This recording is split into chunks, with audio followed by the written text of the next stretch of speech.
So what you see on this slide here is you see 4 quadrants. And here's how this is laid out. So you have this axis, this vertical axis, is how fast the company is growing. So this line is 0%, and this line here is 10%. That's the speed of growth of your market, okay?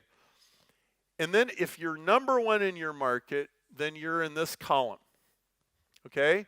If you're number 2, 3, 4, 5, 6, 7, then you're over here.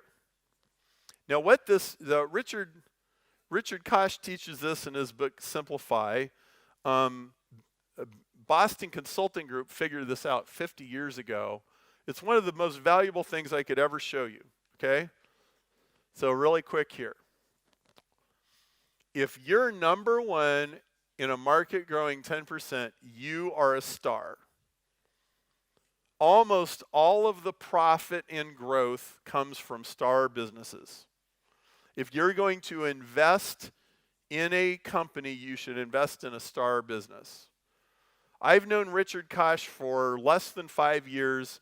In that time, his net worth has gone from less than $200 million to more than $700 million.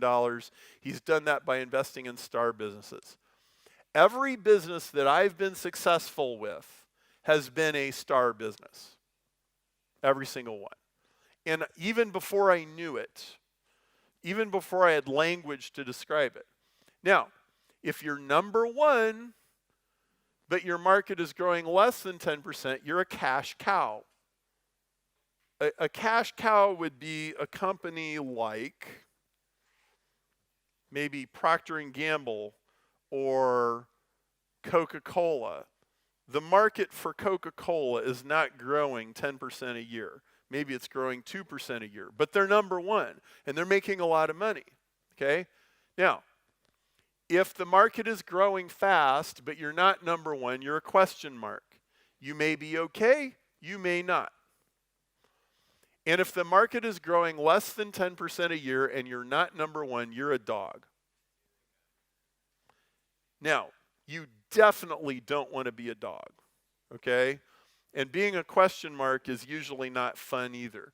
You want to either be a star or a cash cow. And either way, you need to be number 1. So how can you be number 1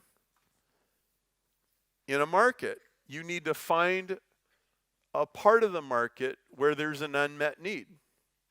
Vilfredo Pareto came out with the Pareto principle, and people have known about it for 100 years. There wasn't any books about the Pareto principle until Richard Koch wrote the book 80-20 Principle. That book sold 1 million copies. So Richard became the number 1 book in a category that nobody had ever claimed. Okay? Now, if I had just written another 80-20 book, I would be number 2. And it sucks to be number 2. Being number 2 is no fun. Being number 3 is no fun. You want to be number 1. I wrote a book called 80-20 Sales and Marketing. Nobody had ever explained Pareto, fractal Pareto, to sales and marketing people. And I created a market that didn't exist.